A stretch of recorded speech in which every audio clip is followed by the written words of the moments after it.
আমাকে কি করতে হবে? কিচ্ছু করতে হবে না, আপনি শুধু আমার মা বাবাকে যে বলবেন আমাকে আপনার পছন্দ, কিন্তু আপনার বিয়ে করতে একটু সময় লাগবে। তারপর কি হবে? তারপর কি হবে সেটা আমি বুঝবো। না না না, তুই কিন্তু কাজটা একদমই ঠিক করছিস না। কোথাকার কোন রিক্সাওয়ালা, চিনিস না জানিস না, তুই তোর বাবা মায়ের সামনে নিয়ে বসাবি? আরে এটা কি সত্যি সত্যি নাকি? এটা মিথ্যা মিথ্যা।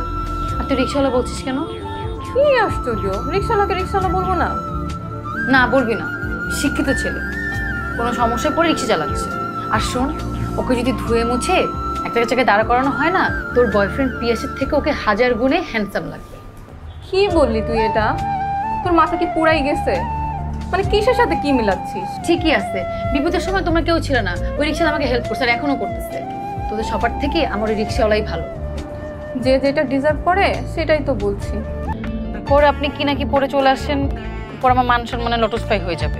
আর শোনেন, যখন আমি বড়লোক হব তখন আপনার সাথে গিয়ে আপনার বান্ধবীর বয়ফ্রেন্ডকে আমি দেখে আসবো।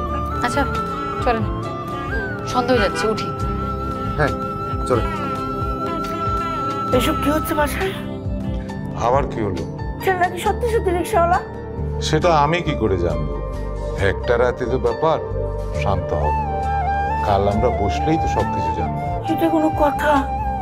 এই জন্য আমি সন্তান বড় করেছি। সে কথা তো আমিও বলি।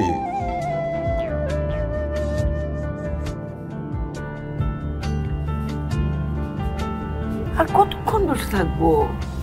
আমার না কিচ্ছু ভালো লাগছে না। কে আসবে? কার জন্য বসে আছি?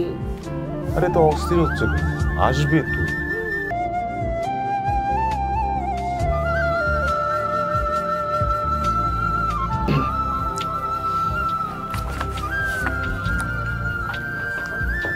স্যার, এটা আমার বায়োডাটা।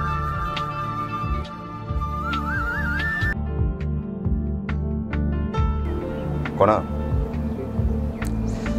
আমি বন্ধুদের সাথে বাজি ধরে রিক্সা চালক সেজেছিলাম, কিন্তু প্রথম যেদিন আপনাকে দেখলাম তখন মনে হলো আমি বছরের পর বছর এই মানুষটার জন্য অপেক্ষা ছিলাম, যে মানুষটা সারা জীবন আমার হাত ধরে কাটিয়ে দেবে। কিন্তু আমি আপনাকে কেন বিয়ে করব? আপনি আমাকে কেন বিয়ে করবেন? আচ্ছা, একটা একটা বলার চেষ্টা করুন। আমি প্রতিদিন আপনাকে অ্যাসাইনমেন্ট করে দিব, আপনার জন্য রিক্সা ভাড়া করে সারা শহর ঘুরে বেড়াবো। আপনি প্যাসেঞ্জার, আমি ড্রাইভার। এটা আমার জন্য যে কেউ